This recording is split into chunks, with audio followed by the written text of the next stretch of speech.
नावखाथा Bodoland fine art ससाइटिनि बाख्नायथाव हाबाफारि बन्दनि समाव फरायसाफोरनो मावबादा लाना फोरोंथाय होबाय सावगारि एरनाय। बाक्सा जिल्लानि सिङाव थानाय नावखाथायाव बड'लेण्ड फाइन आर्ट ससाइटिया बिदुं बन्द समाव गोलाव सम सावगारि एरनाय मावबादा लायो। बिनिनो फोजोबनाय हाबाफारिखौ लानाय जायो।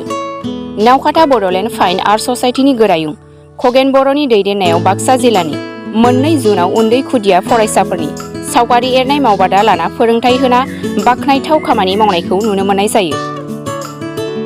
सिनिगाव आरो नावखाथायाव जानाय सावगारि एरनाय मावबादाखौ फोजोबनाय हाबाफारियाव फरायसाफोरनि सावगारि एरनाय बादायलायनायाव हाबाफारि लाना मासि आवग्रिनायफोरनो बान्था होयो। लड़ा डेढ़ बছৰ হৈ গ'ল। মানে তাৰ নিজৰে আৰ্ট শিকিব মন আছে আৰু আৰ্টৰ প্ৰতি ইণ্টাৰেষ্টেড হয়। পিছত মানে ছাৰে আৰ্ট শিকাই বুলি গম পালোঁ। মানে সি শিকিছে, ঠিকে শিকি আছে। 1.5 বছৰত মানে বহুতখিনি শিকিছে বুলি ভাবোঁ আৰু মই ক্লাছ এবচেণ্ট কৰিব মানে ইচ্ছা নকৰে আৰু স্কুলত আহিব মানে মন কৰে, ভাল পায় আৰু আহি কিনে আৰু যথেষ্টখিনি শিকিছে বুলিও ভাবোঁ। ছাৰে ঠিকে শিকাইছে মোৰ ক্ষেত্ৰত আৰু মানে মোৰ বাচ্চাৰ ক্ষেত্ৰত মই দিয়া মন্তব্য আৰু মোৰ বাচ্চাটোৱে ঠিকে শিকিছে বুলি ভাবিছোঁ মই। नोंनि सोर दं बेहाय? फिसाजो फिसाला सानै दं। बेसेबां बोसोर होनाया ना? होनाया 8 माससो जाबाय नामा? माबायदि एरदों दायो सावगारिखौ? ओरैनो एसे एनै रोंबाय आरो दा मुलायबाय एसे रोंदोंब्ला मोजां मोनदों ना गाज्रि मोनदों? मोजाङानो मोनदो। गरम बन्द'आव ओरैनो थास्लायस्लाय मोजां जादों। आरो बेबायदि जाबाय थानायखौ लुबैयो? लुगैयो। কোন আছে? মোৰ ল'ৰা আছে। হয়, কিমান বছৰৰ? ইয়াত দিয়া 9 মাহ। 9 মাহ আছে। এই 9 মাহত কি শিকিছে? শিকিছে, একো জানা নাছিল, অলপ জানা হ'ল আৰু গৰম বন্ধত এনে থাকি টাইম পাছ কৰাত চাই ইয়াতে দিলোঁ। শিকিছে, ইচ্ছা কৰে। ছাৰে ভালে শিকাইছে। কোন ছাৰ?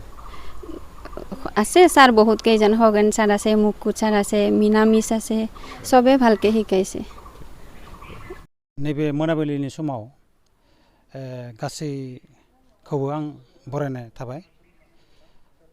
आं दिनै थांनाय 6 खालारनिफ्राय जुलाइ 6 खालारनिफ्राय 24 जुलाइसिम दिनै आं गथ'फोरनि आर्ट सावगारि आखिनायखौ दिनै फोजोबबाय।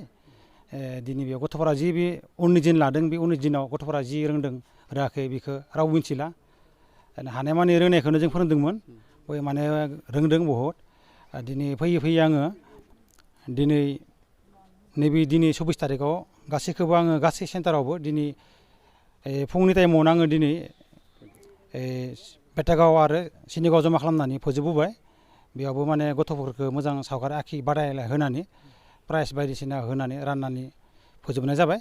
आरो नैबे नावखाथायावबो दिनै नैबे मोनाबिलिनि समावनो खाग्राबारि बा नलबारि आरो नैबे नावखाथा आर्ट सेन्टारजों जमा होनानै दा बे 19 दिनखौ खस्थ' खालामनायखौ दिनै जोङो फैयै दिनै गथ'फोरखौ बादायलायनाय लागोन। बे बादायलायनायाव जोङो माने जाय प्राइज मोनो बे प्राइज जोङो होनाय जागोन। दिनै नैबेयावनो नैबे जों जुलाइ मासनि गरम बन्द'खौ लोब्बा लाखिनानै जों दिनै बेयाव क्लास खालामनायखौबो दिनै फोजोबनाय जाबाय जोङो। बिनिफ्राय जोङो दिनै बिदाय खालामबाय, माने जोङो गरम बन्द'आव जों दिनैनिफ्राय क्लास गैला आरो ओमफ्राय जों नेक्स्टनिफ्राय इयारलि क्लासखौ जों खालामबाय थानाय जासिगोन। दिनै बेयावनो बेखौनो बुंनानै खुलुमनाय जाबाय।